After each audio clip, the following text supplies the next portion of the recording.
তো SIR form fill up করতে গিয়ে আপনারা হয়তো অনেকেই একটা সমস্যায় পড়েছেন, যেটা হলো জন্ম তারিখ নিয়ে। আপনারা হয়তো অনেকেই দেখেছেন পুরানো যে ভোটার কার্ড ছিল সেখানে কিন্তু জন্ম তারিখটা উল্লেখ করা থাকতো না, শুধুমাত্র কোন সালে আপনি জন্মগ্রহণ করেছেন সেটা উল্লেখ করা থাকতো। আর তার চেয়েও যে পুরানো ভোটার কার্ডগুলি ছিল সেটিতে এত সাল অনুযায়ী আপনার বয়স কত সেটা উল্লেখ করা থাকতো, কিন্তু সেখানে সম্পূর্ণ যে তারিখ, মাস এবং সাল দিয়ে যে জন্ম তারিখ সেটা কিন্তু উল্লেখ করা থাকতো না। এবার কথা হচ্ছে, যেহেতু সেখানে কোনো জন্ম তারিখ উল্লেখ করা নেই, সেক্ষেত্রে আপনি ওই এসআইআর ফর্মে কোন ডেট অফ বার্থ লিখবেন। আবার অনেকের এমনও রয়েছে যে ভোটার কার্ডের সঙ্গে আধার কার্ডের জন্ম তারিখের কোনো মিল নেই বা অন্যান্য ডকুমেন্টের সঙ্গেও জন্ম তারিখের মিল নেই। তো এই ভিডিওতে আমি আপনাদের সেটাই দেখাবো যে আপনারা কি করে ডেট অফ বার্থ দেবেন যেখানে আপনার ভোটার কার্ডে জন্ম তারিখ নেই, অর্থাৎ পুরানো ভোটার কার্ডে জন্ম তারিখ নেই। এছাড়াও এই ভিডিওতে আমি 3টি আলাদা আলাদা ফর্ম সম্পর্কে আলোচনা করব, যেটি আমি আপনাদের জন্য রেডি করেছি। 3টি আলাদা আলাদা ফর্ম বলতে এমন ব্যক্তি যাদের 2002 সালে ভোটার লিস্টে নাম ছিল,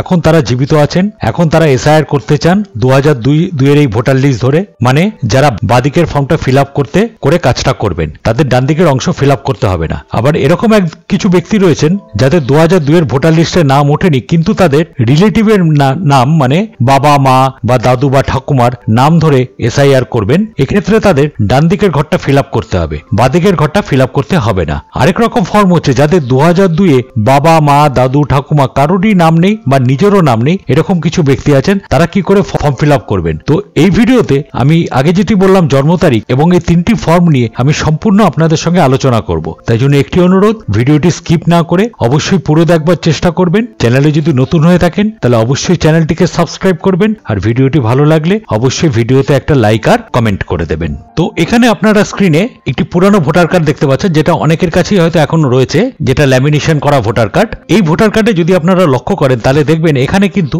এজ অ্যাজ অন 1/1/1995 অনুযায়ী বয়স লেখা রয়েছে, কোন তারিখে সে ভোটার হয়েছে সেটা বলা আছে। এজ অ্যাজ অন 1995 অনুযায়ী তার 18 বছর বয়স, কিন্তু এখানে সম্পূর্ণভাবে তার যে জন্ম তারিখ বা জন্ম মাস বা জন্ম বছর বর্তমান যে ভোটার কার্ডে যেরকম ভাবে উল্লেখ থাকে সেরকম কিন্তু উল্লেখ করা নেই। এমতো অবস্থায় তাকে কি করতে হবে, সে যে এসআইআর ফর্মটা ফিল আপ করবে সেখানে সে জন্ম তারিখ হিসাবে কি দেবে বা কিভাবে তার জন্ম তারিখটি লিখবে। তা এই নিয়ে আমি আমাদের পরিচিত একজন বিএলওর সঙ্গে কথা বলেছিলাম। সে আমাকে যেটা বলেছে সেটা হলো, এখানে যে আপনি জন্ম তারিখ লিখবেন সেই জন্ম তারিখটি আপনি আধার কার্ড দেখে, অর্থাৎ আপনার আধার কার্ডে যেরকম আছে সেই অনুযায়ী আপনি এখানে তারিখটি ফিল আপ করে দিতে পারবেন। কিন্তু এক্ষেত্রেও একটা সমস্যা আছে। তো এমতো অবস্থায় যে সমস্যাটি হচ্ছে সেটা হলো যে অনেকেরই হয়তো ভোটার কার্ডের সঙ্গে বা আধার কার্ডে জন্ম তারিখ ঠিকঠাক দেওয়া নেই বা ঠিকঠাক উল্লেখ করা নেই। অনেকের আধার কার্ডে কিন্তু খালি আবার বছরও দেওয়া রয়েছে। সেক্ষেত্রে আপনি কিভাবে এখানে জন্ম তারিখটি উল্লেখ করবেন বা লিখবেন সেটা কিন্তু অবশ্যই আপনি আপনার বিএলওর সঙ্গে কথা বলে নেবেন, এবং কথা বলে নিয়ে তারা যেটা বলবে, অর্থাৎ তাদের কাছে যে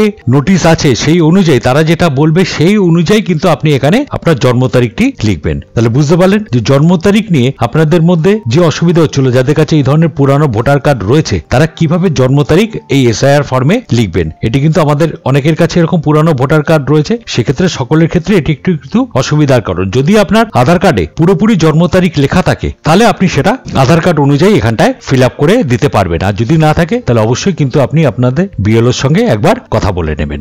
এবার আপনাদের যেটা দেখাবো সেটা হলো, আমি এখানে 3 ধরনের ফর্ম ফিল আপ করে তৈরি করে রেখে দিয়েছি। একটি ফর্ম যাদের 2002 সালে ভোটার লিস্টে নাম আছে এবং এখনো তারা জীবিত আছেন এবং এখনো তারা এসআইআর করতে চান, তাদের কি করতে হবে, তাদের যে শুধুমাত্র এই যে বাদিকের যে অংশটি সেটি ফিল আপ করতে হবে। এরপর যেটি আছে, যাদের 2002 সালের ভোটার লিস্টের নাম নেই কিন্তু তাদের মা, বাবা বা দাদু বা ঠাকুমার নাম রয়েছে, তারা কিভাবে ফর্ম ফিল আপ করবেন, তারা এই ডান দিকের অংশটি ফিল আপ করবেন। তার উপর বেস করে আমি একটি ফর্ম বানিয়েছি। আর তৃতীয়ত, যাদের 2002 সালে ভোটার লিস্টে নাম নেই, আবার 2002 সালে তাদের আত্মীয় অর্থাৎ দাদু, ঠাকুমা, বাবা, মামা কারোরই নাম নেই, তারা কিভাবে ফর্ম ফিল আপ করবেন। এই 3 ধরনের ফর্ম আমি আপনাদের জন্য তৈরি করেছি। আগে আমরা যে ভিডিওগুলো বানিয়েছি সেটা আমি একটা ফর্মের মধ্যে সবকিছু দেখিয়েছি, আলাদা একটা ফর্মের মধ্যে দেখিয়ে দিয়েছি যে কিভাবে যাদের 2002 এর নাম আছে তারা কিভাবে করবে, 2002 এর নাম যাদের নেই তারা কিভাবে করবেন, আর যাদের কোনো কারোরই নাম নেই, 2000 নিজেরও নাম নেই বা আত্মীয়রও নাম নেই, তারা কিভাবে ফর্ম ফিল আপ করবেন সেটা আমরা একটা ফর্মের ফর্মের মধ্যে করেছি, কিন্তু এখানে আমি আপনাদের বোঝানোর সুবিধার্থে আমি 3টি আলাদা আলাদা ফর্ম তৈরি করেছি, যে ফর্মের মাধ্যম দিয়ে আমি ফিল আপ করে রেখে দিয়েছি এবং আপনারা সেটা কিভাবে ফিল আপ করবেন সেটি আমি এখন আলোচনা করব। আশা করি এই ভিডিওটি দেখার পর আপনাদের যে সমস্যা সেই সমস্যা অনেকটা লাঘব হবে, এটাই আমি আশা রাখি। তাহলে দেখুন এবার কিভাবে ফর্মগুলি ফিল আপ করা হয়েছে। এবার এখানে প্রথম যে ফর্মটি, সেই ফর্মটি হলো 2002 এর ভোটার লিস্টে যাদের নাম আছে। যেরকম এখানে আমি একজনের নামে এখানে লিখেছি, দেখুন এখানটা লেখা আছে জয়ন্ত কর্মকার। এখানে এই নামটি নির্বাচকের নাম হিসাবে এখানটায় লেখা থাকবে, এখানে তার এপিক নাম্বার, ঠিকানা এগুলো এখানটায় লেখা থাকবে। এখানে কোন ক্রমিক সংখ্যায় আছে, অংশ নাম্বার কি, নাম কি, কোন বিধানসভা, এখানে রাজ্যের নাম, এগুলো সব এখানটায় লেখা থাকবে। কিউআর কোড নিয়ে আমাদের অত চিন্তা করার দরকার নেই। এখানে পুরানো পিকচারটি লাগানো থাকবে আর এখানটায় সম্প্রতি যে নতুন যে পিকচার অর্থাৎ আপনার কারেন্ট যে পিকচার সেই পিকচারটি এখানটায় লাগিয়ে দেবেন। এবার এখানে পরের অংশগুলোতে চলে আসছি। প্রথমে এখানটায় চলে আসছি আমরা এখানে জন্ম তারিখ। জন্ম তারিখ এখানটা আপনাকে কি করতে হবে, এখানে প্রথমে তারিখ, তারপরে মাস, তারপরে বছর এখানটায় লিখতে হবে। এবার এই যে জন্ম তারিখ লিখবেন, আপনারা যদি একটা কথা চিন্তা করে নেন যে আমি এখানে আমার তো ভোটার কার্ডে ভুল আছে, আমি এখানে ঠিকঠাক জিনিসগুলো দেবো, এই লেখাগুলি এই যে এখানে যেটা দেবেন সেটা কিন্তু ভোটার কার্ডে আপডেট হবে না। এটা আপনি 2025 সালে আপনার যে নাম আছে বা আপনার কাছে যে ভোটার কার্ড আছে সেই অনুযায়ী আপনি এখানটায় লিখবেন। হয়তো বানান ঠানানে কোনো ভুল আছে, যাই থাকুক না কেন আপনি এখানে সঠিকটা লিখে দেবেন, কিন্তু এটা কিন্তু কোনো আপডেট হবে না। সেই বুঝে আপনি করবেন, এটা আপডেট হবে না, সেই জন্য এখানটা আপনার লিখে দিতে পারেন। এবার এখান থেকে আসছে আধার নাম্বার, এটা ঐচ্ছিক। এবার এখানে আধার নাম্বারটা আপনি এখানটায় লিখে দেবেন, সঙ্গে এখানটায় পরে লিখতে হবে মোবাইল নাম্বার, এখানে মোবাইল নাম্বারটি লিখে দেবেন। এবার এখানে আছে পিতা বা অভিভাবকের নাম। এবার পিতা বা অভিভাবকের নামের ক্ষেত্রে আপনারা এখানটায় যেটা হোক সেটা পিতা বা অভিভাবকের নাম লিখে দেবেন। এবার আরেকটি কথা আমরা বলছি, সেটা হলো যে মনে করা যাক আপনারা ফর্মটা ফিল আপ করছেন, অনেকেই বলছেন ফর্মটা ইংলিশে ফিল আপ করবো না বাংলায় ফিল আপ করবো। যাতেই করুন না কেন যে কোনো একটাতে করবেন, হয় ইংলিশে করবেন নয় বাংলায় করবেন। ইংলিশে যদি করেন তাহলে সব ক্যাপিটাল লেটারে লিখবেন, আর বাংলায় করলে তো আপনারা এইভাবে ফিল আপ করবেন। তবে কিছু কিছু ক্ষেত্রে যেখানে ধরুন এরকম Aadhaar number, mobile number, EPIC number এগুলোর ক্ষেত্রে আপনারা ডেট অফ বার্থ এগুলোর ক্ষেত্রে আপনারা কিন্তু সব এগুলো ইংলিশে লিখবেন, তাতে যে ফর্মটা চেক আপ করবে বা দেখবে তার ক্ষেত্রে ব্যাপারটা সুবিধা হবে। এইবার এখানটায় আপনারা লিখতে পারবেন পিতা বা অভিভাবকের নাম।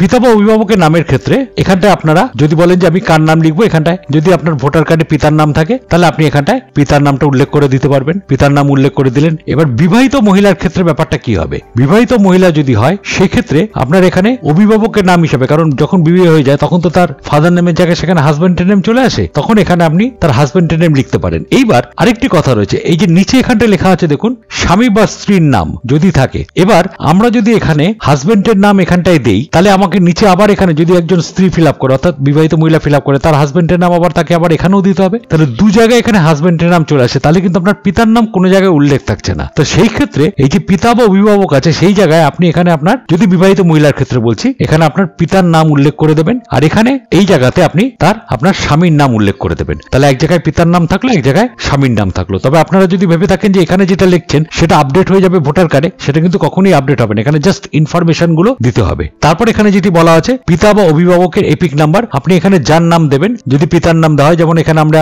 এই যে ভদ্রলোকের যেটি দেখাচ্ছি তার পিতার নাম দিয়েছি, তার এখানে এপিক কার্ড নাম্বারটি আপনার এখানটায় দিয়ে দেবেন। এবার এখানে এপিক কার্ড নাম্বারের ব্যাপারেও একটা ব্যাপার আছে, এখানে কিন্তু বর্তমান অর্থাৎ 2025 সালে তার যদি নাম থাকে সেই অনুযায়ী যে এপিক নাম্বারটা আছে সেই এপিক নাম্বার বা ভোটার আইডি কার্ড নাম্বারটা দেবেন। হয়তো অনেক আগে সে মারা গেছে, হয়তো 2010 সালে সে মারা গেছে, তাহলে তার ভোটার লিস্ট থেকে নাম চলে গেছে, তার মানে ভোটার লিস্টে নাম নেই। তখন আপনারা চিন্তা করলেন 2010 সালে তার যে ভোটার আইডি কার্ড ছিল সেই অনুযায়ী আমি এখানটায় ভোটার আইডি কার্ড এপিক নাম্বারটা লিখে নেব না। দেখুন এখানে কিন্তু বলেনি আবশ্যিক, ম্যান্ডেটরি নয়, এখানটা বলা রয়েছে কিন্তু যদি থাকে, তাহলে 2025 সালে যদি সে জীবিত থাকে তাহলে তার ভোটার আইডি কার্ড নাম্বারটি এখানটায় আপনারা টাইপ করে দেবেন, যদি না থাকে তাহলে কিছু লেখার দরকার নেই। এবার পরবর্তী ক্ষেত্রে এখানে মায়ের নামও আপনারা এখানটা লিখে দেবেন পরিষ্কারভাবে, এবং মায়েরও এখানটা এপিক নাম্বার একই কথা বলা হচ্ছে, যদি থাকে তাহলে সেই এপিক নাম্বারটি এখানটায় লিখে দেবেন, যদি থাকে এখানে বলাই হয়েছে। এবার যদি কোনো স্বামী ফিল আপ করে তাহলে তার এখানে স্ত্রীর নাম লিখে দেবে এবং স্ত্রীর এপিক নাম্বার এখানটায় লিখে দেবে, আর যদি কোনো স্ত্রী ফিল আপ করেন তাহলে তার স্বামীর নাম এখানটায় লিখে দেবেন, আর স্বামীর যদি এপিক নাম্বার থাকে তাহলে এখানটায় সেটা লিখে দেবেন। কিন্তু যদি কোনো অবিবাহিত ব্যক্তি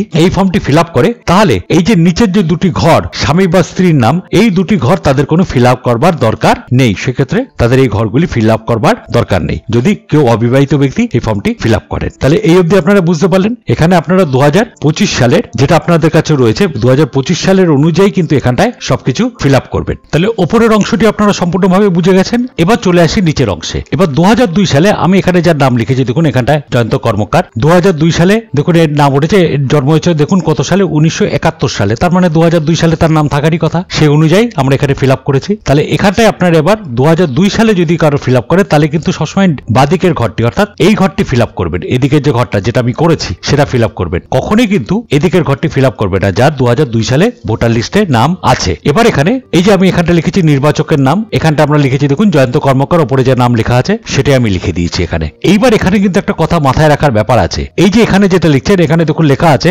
সর্বশেষ এসআইআর এর নির্বাচক তালিকায় থাকা নির্বাচকের বিবরণ। আপনারা এটা এখানটা দেখে নিলেন। সেই ক্ষেত্রে আপনি যদি পশ্চিমবাংলায় থাকেন থেকে তখন হয়তো 2002 সালে ছিলেন, সেই অনুযায়ী আপনার ভোটার লিস্টে যা যা ছিল আপনি কিন্তু ঠিক সেটাই ফিল আপ করবেন। যদি ওখানে ভুল থাকে, ধরুন এখানে জয়ন্ত কর্মকার রয়েছে কিন্তু 2002 সালে হয়তো লেখা ছিল জয়ন্ত কুমার কর্মকার, আপনি কিন্তু জয়ন্ত কুমার কর্মকারই লিখবেন, অর্থাৎ এই জায়গায় নামটা যখন লিখবেন সেখানে কিন্তু জয়ন্ত কুমার কর্মকারই লিখবেন, অর্থাৎ 2002 সালে যা ছিল ভুল থাকলে ভুলটাই লিখবেন, ভুল থাকলে ঠিকটা লিখবেন না। এখন যেটা ঠিক করে নিয়েছেন হয়তো পরবর্তীকালে সেটা না, 2002 সাল, আমি এখানে 2002 সালে যে লিস্ট আছে সেই অনুযায়ী কথাটা বলছি। এবার ধরা যাক আপনি রাজ্যের বাইরে ছিলেন, হয়তো আপনি অন্য জায়গায় ছিলেন, বিহার থাকতে পারেন, উড়িষ্যায় থাকতে পারেন, অন্য জায়গায় ছিলেন। এবার সেইখানকার ভোটার লিস্ট অনুযায়ী আপনার যে নাম ছিল সেই অনুযায়ী আপনি লিখবেন। এবার মনে করে যাক কেউ বললো আমি উড়িষ্যাতে ছিলাম 2002 সালে, এবার উড়িষ্যাতে যে ভোটার লিস্ট আছে সেটা 2003 সাল হতে পারে বা 2004 সাল হতে পারে, তখন ওখানে যখন এসআইআর হয়েছিল পূর্ববর্তী অর্থাৎ লাস্ট যে এসআইআর, সেখানে যে পুরানো এসআইআর এর ভোটার লিস্ট আছে সেখানে হয়তো ওটা উড়িয়া ভাষাতে লেখা রয়েছে। তা আপনি কি বলবেন আমি এখানে তাহলে উড়িয়া ভাষাতে ফিল আপ করবো না? আপনার এখানে যে বিএলও আছে সে তো আর উড়িয়া জানবে না, তাহলে আপনি উড়িয়া ভাষাতে কেন ফিল আপ করবেন? এবার তার যে উচ্চারণ এবং আপনার যদি বাংলাতে বা ইংলিশে একই উচ্চারণ হয়ে থাকে আপনারা সেটাই এখানটায় লিখে দেবেন। ইংলিশে ফিল আপ করলে ইংলিশে করবেন, বাংলায় করলে বাংলায় করবেন। এবার একইভাবে এখানটা যখন আপনার এপিক নাম্বার লিখবেন, এই যে এপিক নাম্বারটি এখানটা আপনারা দেখতে পাচ্ছেন, এই এপিক নাম্বারটি আপনার 2002 সালে যে এপিক নাম্বার ছিল সেই অনুযায়ী লিখবেন। আমি এখানটায় আপনাদের একটি লিস্ট খুলে দেখিয়ে দিচ্ছি যে দেখুন এখানটায় যে এপিক নাম্বার রয়েছে, যেখানে দেখুন এখানটা লেখা রয়েছে সচিত্র পরিচয়পত্র নাম্বার। এখানে যে সচিত্র পরিচয়পত্র নাম্বার আছে সেই অনুযায়ী কিন্তু আপনারা এখানটায় লিখবেন, এখানে কিন্তু অন্য কিছু করবেন না। এখানে যেরকম নাম্বার ছিল হয়তো এখন বর্তমানে নাম্বারটি চেঞ্জ হয়ে গেছে, আপনারা কিন্তু সেই অনুযায়ী নাম্বারটি লিখবেন। এবার এখানটা চলে আসে আত্মীয়ের নাম। এবার আত্মীয়ের নামের ক্ষেত্রে আপনার এখানটায় 2002 সালে যে আপনার ভোটার লিস্ট ছিল সেই অনুযায়ী আপনার যে আত্মীয়ের নাম ছিল সেই অনুযায়ী আত্মীয়ের নাম লিখবেন। আপনারা যদি এখানটায় চলে আসেন, আমি আবার দেখাচ্ছি 2002 সাল খুলে, এখানটায় দেখাচ্ছে দেখুন এই যে সম্পর্কিত ব্যক্তির নাম, এই সম্পর্কিত ব্যক্তির নামের তলায় যে নামগুলি লেখা আছে সেই অনুযায়ী আপনার যে সিরিয়াল নাম্বার আছে সেই নামটি এখানটায় আপনি টাইপ করে দেবেন। এইবার ব্যাপারটি হলো যে এই যে আমি যে এখানে আত্মীয়ের নাম লিখছি, এখানে অনেক পুরানো ভোটার কার্ড 2002 সালের যদি আপনি লিস্ট দেখেন সেখানে আপনারা দেখতে পাবেন ওখানে আত্মীয়ের নামে হয়তো খালি নামটি লেখা রয়েছে, কুমার বা কর্মকার এটি লেখা নেই। তাহলে ওখানে যেরকম লেখা আছে ওখানে যদি খালি অজয় লেখা থাকে তাহলে কিন্তু আপনি খালি অজয়ই ফিল আপ করবেন, যা 2002 সালে যেরকম আছে ঠিক সঠিক সেইভাবে এখানটায় ফিল আপ করবেন, অন্য কিছু কিন্তু এক্সট্রা করে লিখতে যাবেন না। যদি ওখানে অজয় কর্মকার থাকে তাহলে অজয় কর্মকার লিখবেন, যদি ওখানে অজয় কুমার কর্মকার থাকে তাহলে অজয় কুমার কর্মকার লিখবেন। এইভাবে কিন্তু 2002 এর ভোটার লিস্ট দেখে তারপরে ফিল আপ করবেন। এবার পরবর্তী এখানটা চলে আসে সম্পর্ক। সম্পর্ক এখানে পিতা। পিতা বলতে কি হচ্ছে, এইখানে যে আপনি যে নির্বাচকের নামটি লিখছেন অর্থাৎ 2002 সালে যার নাম আছে এই ফর্মটিতে তার নামেই এসে তার যে সম্পর্কিত ব্যক্তির নাম যেটা 2002 সালের ভোটার লিস্টে আছে, আমরা যদি এখান থেকে 2002 সালের ভোটার লিস্টটি খুলি, এই যে এখানে সম্পর্কিত ব্যক্তির নাম তার সঙ্গে এখানটায় দেখুন এই যে পাশে এখানটায় লেখা রয়েছে সম্পর্ক, এই জায়গাটা সম্পর্ক লেখা রয়েছে, সেই যে সম্পর্কটা আছে সেই সম্পর্ক অনুযায়ী কিন্তু আপনারা এখানটায় সম্পর্কটা লিখে দেবেন। অর্থাৎ এর সঙ্গে এই যে আত্মীয়ের নামের যে সম্পর্ক, এই যেখানে যে আত্মীয়ের নাম লিখছে তার যে সম্পর্ক সেইটা কিন্তু আপনারা এখানটায় ফিল আপ করে দেবেন। এবার ধরুন কোনো বিবাহিত মহিলার ক্ষেত্রে যার 2002 সালে ভোটার লিস্টের নাম আছে অর্থাৎ তার আগে হয়তো বিয়ে হয়ে গেছে, সেখানে সম্পর্ক হিসাবে তার স্বামীর নাম রয়েছে, তাহলে এখানে তার স্বামীর নাম উল্লেখ করে দেবে, এখানটায় আত্মীয় জায়গায় নামে নাই স্বামীর নাম উল্লেখ করে সম্পর্কের এখানে স্বামী লিখে দেবে। আর যদি অবিবাহিত মহিলা হন কিন্তু তার 2002 সালের ভোটার লিস্টের নাম আছে সেক্ষেত্রে তার পিতা লিখে দেবেন এখানটায়, এখানে যা নামটি লিখবেন আত্মীয়ের নাম সেই অনুযায়ী এখানটায় লিখে দেবেন। এবার দেখা যাচ্ছে যে তার ওখানে আত্মীয়ের নাম হিসাবে বা আত্মীয়ের সম্পর্ক হিসাবে সেখানে তার মায়ের নাম আছে, তাহলে এখানে মাতা লিখে দেবেন, আর এখানে আত্মীয়ের নামের জায়গায় এখানটায় মাতা লিখে দেবেন। এখানটায় জেলা লিখে দিতে হবে, এখানটায় রাজ্যের নাম, এখানে বিধানসভা ক্ষেত্রের নাম, এগুলো আপনারা সব পুরানো ভোটার লিস্টে পেয়ে যাবেন। এখানে বিধানসভা ক্ষেত্রের নাম্বার, এখানে অংশ নাম্বার, আর এখানটায় ক্রমিক সংখ্যা। আমি এখানটা একবার খুলে দেখিয়ে দিচ্ছি। আমরা যদি পুরানোটাই যাই তাহলে এখান থেকে আপনারা দেখতে পারবেন এখান থেকে লেখা রয়েছে দেখুন বিধানসভা নির্বাচন ক্ষেত্রের নাম ও নাম্বার এখানটায় দেখিয়ে দিচ্ছে, এখানে অংশ নাম্বার দেখিয়ে দিচ্ছে, আর এখানটায় ক্রমিক সংখ্যা দেখিয়ে দিচ্ছে, যে ক্রমিক সংখ্যা অনুযায়ী আপনার নামটি রয়েছে। তো 2002 সালে যাদের নাম আছে তাদের ক্ষেত্রে কিন্তু এদিকের ঘরটা ফিল আপ করার কোনো দরকার নেই। এবার আমরা যদি নিচের দিকে এখানে চলে আসি তাহলে যিনি এখানে ফর্মটি ফিল আপ করছেন তিনি এখানে স্বাক্ষর করে দেবেন, আর স্বাক্ষর করতে যদি না পারেন তাহলে বাঁ হাতের বুড়ো আঙুলের ছাপ এখানটায় দিয়ে দেবেন। আর তিনি যদি বাড়িতে না থাকেন তাহলে তার হয়ে তার পরিবারের যে কেউ এখানে ফর্ম ফিল আপটি করে দিতে পারে, এই জায়গায় তার নাম লিখে দেবে এবং যার নামে এই ফর্মটি এসে তার সঙ্গে তার কি সম্পর্ক সেই সম্পর্কটা নম্বরটা এখানটায় লিখে দিতে হবে এবং তারিখ লিখে দিতে হবে, আর নিচে এখানটায় বিএলও সই করে দেবে। তাহলে এই যে ফর্মটি আপনাদের সামনে দেখালাম বর্তমানে, এটি হলো 2002 সালে ভোটার লিস্টে যাদের নাম আছে তাদের অনুযায়ী এই ফর্মটি আপনাদের ফিল আপ করতে হবে। এবার এর পরবর্তী যে ফর্মটিতে আসছি, যাদের 2002 সালে ভোটার লিস্টে নাম নেই কিন্তু তার আত্মীয়ের নাম 2002 সালের ভোটার লিস্টে আছে, তারা কিভাবে ফর্মটি ফিল আপ করবেন পরবর্তী ফর্মটি আমি সেভাবে দেখাচ্ছি। এবার এই ফর্মটি হলো 2002 সালে ভোটার লিস্টে যাদের নাম নেই কিন্তু তার আত্মীয়ের নাম অর্থাৎ বাবা মা দাদু বা ঠাকুমার নাম রয়েছে, তারা কিভাবে ফর্ম ফিল আপ করবেন। আগেরটার মতনই এখানে দেখুন আমি একটি জন্ম তারিখ দিয়েছি, যার জন্ম 2000 সালে, তা 2000 সালে যার জন্ম তার তো 2002 এর নাম থাকার কোনো ব্যাপারই নেই। তাহলে এখানে আপনি জন্ম তারিখটা দিয়ে দেবেন, এখানে আধার নাম্বার যেটা আগেও বললাম, এখানে মোবাইল নাম্বার, এরপর একটা মোবাইল নাম্বার দিয়ে আপনার বাড়িতে যতজন সদস্য আছে সবারই ফিল আপ করতে পারবেন একটা মোবাইল নাম্বার দিয়ে। আর যদি আলাদা আলাদা দিতে চান সবার আলাদা আলাদাও দিতে পারেন, কোনো অসুবিধা নেই। এখানে পিতা বা অভিভাবকের নাম যেটা আগেও বললাম। এবার যদি বিবাহিত মহিলা হয়ে থাকে সেক্ষেত্রে এখানে পিতার নামই দেবেন, কারণ তার স্বামীর নাম কিন্তু এখানে দেওয়ার জায়গা আছে, সেই ক্ষেত্রে আপনি এখানে আপনার পিতার নামটি দিয়ে দেবেন যদি বিবাহিত মহিলা থাকে। আর সে বাদ বাকি ক্ষেত্রে আপনারা পিতার নাম দিতে পারবেন, এখানে মায়ের নাম। আর বিবাহিতদের ক্ষেত্রে যদি স্বামী ফিল আপ করে তাহলে তার স্ত্রীর নাম এখানটায় দিয়ে দেবে, আর যদি স্ত্রী ফিল আপ করে তাহলে তার স্বামীর নাম এখানটায় দিয়ে দেবে। আর প্রত্যেক ক্ষেত্রেই তাদের যদি 2025 সালের ভোটার লিস্টের নাম থাকে সেই অনুযায়ী তাদের যে এপিক নাম্বার, সেই এপিক নাম্বারটি এখানটায় বসিয়ে দেবেন। এবার দেখা যাচ্ছে যে অনেকের তো মারা গেছে, কেউ নেই, তাহলে কিন্তু এই এপিক নাম্বারের জায়গায় কোনো কিছু লিখবেন না, এখানে পুরো ফাঁকা রেখে দেবেন। এখানে কিছু লেখাবার দরকারই নেই যে আগের যে এপিক নাম্বার ছিল সেটা আমি লিখে দেবো না। এখন বর্তমান 2025 সালে এপিক নাম্বার যদি থাকে তাহলে সেই এপিক নাম্বারটি কিন্তু এখানটায় টাইপ করে দেবেন, নতুবা কিছু লেখার দরকার নেই। এবারে নিচের অংশে যাদের 2002 সালে ভোটার লিস্টের নাম নেই, যেটা দেখালাম একটু আগে, ওনার তো 2000 সালে জন্ম হয়েছে, তাহলে 2002 সালে ভোটার লিস্টের নাম না থাকারই কথা, তাহলে এদিকটা তার ফিল আপ করার কোনো দরকার নেই। এইবার এদিকে প্রথমে আছে আত্মীয়ের বিবরণ। আত্মীয়ের বিবরণ হিসাবে আমরা এখানে বাবা মা দাদু বা ঠাকুমা এদের নাম আমরা দিতে পারি। এবার যদি 2002 সালে এই যে যার ফর্মটি ফিল আপ হচ্ছে, এখানে 2025 সালে যার ফর্মটি ফিল আপ হচ্ছে তার যদি বাবা জীবিত, তার যদি বাবার নাম 2002 সালে ভোটার লিস্টে থাকে তাহলে চোখ বন্ধ করে এখানে তার বাবার নামটি উল্লেখ করে দেবেন, চোখ বন্ধ করে, কোনো কিছু চিন্তা করার দরকার নেই, বাবার নাম দিয়ে দেবেন। এবার ধরা যাক 2002 সালে তার বাবার নাম নেই, তার এখানে মায়ের নাম আছে, তাহলে এখানে তার মায়ের নাম উল্লেখ করে দেবেন।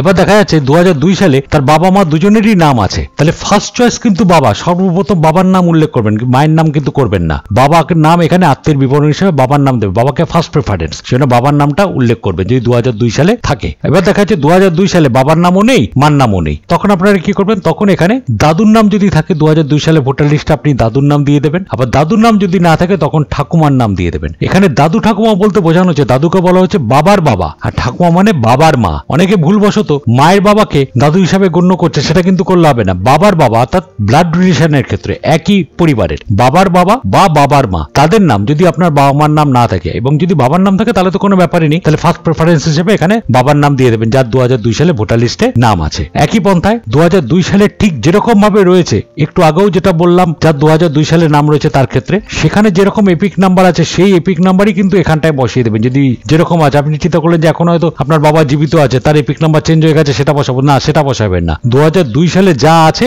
সেই অনুযায়ী এপিক নাম্বারটি এখানটায় বসিয়ে দেবেন। এইবার এখানে পরবর্তী যেটা আসছে সেটা হলো আত্মীয়ের নাম। এবার এই আত্মীয়ের নামে আপনারা এইখানে যে নামটি লিখছেন, সেটা বাবা মা যাই লিখুন না কেন, এখানে যে আত্মীয়ের নাম লিখছেন তার যে সম্পর্কিত ব্যক্তির নাম সেটি কিন্তু এখানটায় লিখবেন। আমি এখানটায় 2002 সালে একটি ভোটার লিস্ট তলায় খুলে দেখিয়ে দিচ্ছি। এখানটায় দেখুন আপনারা পরিষ্কার দেখতে পারবেন, এখানে ধরুন আপনার এই অংশে আপনার বাবার নাম রয়েছে, এই যে 4 নম্বর লিস্টে 4 নম্বর নাম্বারে, তাহলে এখানে যেটা আছে দেখুন এখানে সম্পর্ক আর এখানে সম্পর্কিত ব্যক্তির নাম, এই লাইন অনুযায়ী যে সম্পর্কিত ব্যক্তির নাম আছে সেই নামটি লিখবেন, আর এখানে সম্পর্কটাও দেওয়া আছে সেটি লিখে দেবেন, আর সেই অনুযায়ী এখানে তার যে সচিত্র পরিচয়পত্র নাম্বার সেই পরিচয়পত্র নাম্বারটি এখানটায় দিয়ে দেবেন। এবার এখানে আত্মীয় নাম হিসাবে যদি আপনার বাবা থাকে তাহলে তো বাবার যে বাবা তার নাম এখানটা আপনি লিখে দেবেন, যদি এখানে পিতা থাকে, বা বাবা যদি না থাকে তার যদি ওখানে মার নাম থেকে থাকে তাহলে এখানে আপনি তার মার নাম বসিয়ে দেবেন, মানে আপনার ঠাকুমার নাম যদি থাকে সেটা বসিয়ে দেবেন। এবার আপনার যদি ওখানে মায়ের নাম এখানটা উল্লেখ করেন তাহলে মার যে আত্মীয় নাম হিসেবে যদি আপনার বাবার নাম থাকে অর্থাৎ স্বামীর নাম থাকে তাহলে এখানে সেই নামটি উল্লেখ করে দেবেন, আর সম্পর্কে এখানে স্বামী লিখে দেবেন। বা মায়ের যদি নাম থাকে সেখানে যদি তার পিতার নাম থেকে থাকে বা মায়ের নাম থেকে থাকে, যেরকম সম্পর্ক, সোজা কথায় এখানে যে নামটি লিখবেন তার যে আত্মীয়ের নাম সেটি এখানটা লিখবেন, এবং এই তার যে আত্মীয়ের সম্পর্ক সেই সম্পর্কটা এখানটায় উল্লেখ করে দেবেন। একদম পরিষ্কার ভাবে একদম ওখানটায় লেখা রয়েছে 2002 সালে, সেই অনুযায়ী এখানটা উল্লেখ করে দেবেন। আর আগের মতনই এখানটায় আপনারা জেলা লিখে দেবেন, রাজ্যের নাম, বিধানসভা ক্ষেত্রের নাম, আগের ক্ষেত্রে যেটা দেখালাম বিধানসভা ক্ষেত্রের নাম্বার কোথা দিয়ে পাবেন তো দেখেই নিয়েছেন, অংশ নাম্বার আর ক্রমিক সংখ্যা নাম্বার মানে সিরিয়াল নাম্বার, এইভাবে এটা ফিল আপ করবেন। তার মানে 2002 সালে ভোটার লিস্টে যাদের নাম নেই তারা কিন্তু এই বাদিকের যে অংশটি সেটি কিন্তু ফিল আপ করবেন না, তারা সবসময় এই ডান দিকের অংশটি ফিল আপ করবেন, বাদিকেরটা তাদের ফিল আপ করবার কোনো দরকার নেই। তাহলে এখানে আমরা প্রথমে যেটা দেখলাম সেটা হলো 2002 সালে ভোটার লিস্টে যাদের নাম আছে তারা কিভাবে ফর্ম ফিল আপ করবেন, আর 2002 সালে ভোটার লিস্টে যাদের নাম নেই কিন্তু তার আত্মীয়ের নাম রয়েছে, অর্থাৎ বাবা মা দাদু বা ঠাকুমা তাদের নাম রয়েছে, তারা কিভাবে ফর্ম ফিল আপ করবেন। দুটি ফর্মই আমি এখানে ফিল আপ করে দেখিয়েছি। অযথা অন্য কোনো জায়গায় কোনো কিছু ফিল আপ করতে যাবেন না, যেভাবে বললাম সেভাবেই আপনারা ফর্মগুলি ফিল আপ করবেন। এবার চলে আসি তৃতীয় ফর্ম ফিল আপের ক্ষেত্রে। নাম 2002 সালের ভোটার লিস্টে নেই, আবার যার আত্মীয়ের নাম অর্থাৎ বাবা মা দাদু বা ঠাকুমা কারোর নামই 2002 সালের ভোটার লিস্টে নেই, তারা খালি এই ওপরের অংশটি অর্থাৎ এখানে যে অংশটি আছে, আমি বারবার আর কিভাবে ফিল আপ করতে হবে বলছি না, সেটা তো অনেক আগেই বললাম, একই কথা বললে আপনাদেরও বাজে লাগবে। তারা খালি ওপরের অংশটি ফিল আপ করবেন। হ্যাঁ, এবার ওপরের অংশটি ফিল আপ করার পর আপনাদের নিচের এই যে দুটি অংশ, এই দুটি অংশ কিন্তু আপনাদের ফিল আপ করবার কোনো রকম প্রয়োজন নেই। লাস্ট পর্যন্ত এখানটায় সই করে দেবেন। যদি সই করতে না পারেন তাহলে বা আঙুলের ছাপ যেটা বললাম, বা আপনার বাড়ির অন্য কেউ এখানে সই করে দিতে পারে এবং তার সঙ্গে আপনার কি সম্পর্ক সেটা লিখে দেবে, তাহলেই হয়ে যাবে। হ্যাঁ, তাহলে কি আপনার নাম উঠবে? হ্যাঁ, আপনার ড্রাফট লিস্টে নাম উঠবে এবং তারপর আপনাকে হিয়ারিং এর জন্য হয়তো ডাকতে পারে। কেন আপনার 2002 সালে বা আপনার কোনো আত্মীয় যেরকম বাবা মা দাদু বা ঠাকুমা কারোর নাম 2002 সালে ভোটার লিস্টে নেই, তার জন্য আপনাকে হয়তো কোনো প্রুফ আপনাকে দাখিল করতে হতে পারে, সেটা আপনার বার্থ সার্টিফিকেট হোক, পাসপোর্ট হোক বা বিভিন্ন আছে, সেগুলো নিয়ে তো আমরা আগে অনেক ভিডিও বানিয়েছি ক ধরনের ডকুমেন্টস লাগবে। যে কোনো ডকুমেন্টস নিয়ে হয়তো আপনাকে ডাকতে পারে এবং আপনি যদি ঠিকঠাক ডকুমেন্টগুলি দেখাতে পারবেন তখন আপনার ড্রাফট লিস্ট থেকে, যেটাকে খসড়া তালিকা বলা হয়, তার থেকে আপনার ফাইনাল লিস্ট, সেই ফাইনাল লিস্টে কিন্তু আপনার নামটি উঠে যাবে। তাহলে আশা করি আপনাদের পরিষ্কারভাবে সবকিছু বোঝাতে পারলাম। এই তিনটি ফর্মের মাধ্যম দিয়ে আমরা বোঝাতে পারলাম যে কিভাবে যার 2002 সালের ভোটার লিস্টের নাম আছে সে কিভাবে করবে, যার 2002 সালে ভোটার লিস্টের নাম নেই কিন্তু তার আত্মীয়ের নাম আছে তারা কিভাবে ফর্ম ফিল আপ করবেন, আর যাদের 2002 সালে ভোটার লিস্টের নাম নেই বা কোনো আত্মীয়রও নাম নেই তারা কিভাবে ফর্ম ফিল আপ করবেন। তিনটি আলাদা আলাদা ফর্ম আপনাদের ফিল আপ করে আমি দেখিয়ে দিলাম এবং তারা প্রথম দিকে বলে দিয়েছি যাদের জন্ম তারিখে অসুবিধা আছে তারা কিভাবে জন্ম তারিখ লিখবেন বা কি করতে হবে সেটাও আমি কিন্তু আপনাদের এই একই ভিডিওর মধ্যে সম্পূর্ণভাবে জানিয়ে দিলাম। আশা করি ভিডিওটি আপনাদের এবং আপনাদের পরিবারের কাছে খুবই কাজে লাগবে। তাই জন্য একটি অনুরোধ, চ্যানেলে যদি নতুন হয়ে থাকেন তাহলে অবশ্যই চ্যানেলটিকে সাবস্ক্রাইব করে দেবেন, আর ভিডিওটি ভালো লাগলে অবশ্যই ভিডিওতে একটা লাইক আর কমেন্ট করে দেবেন।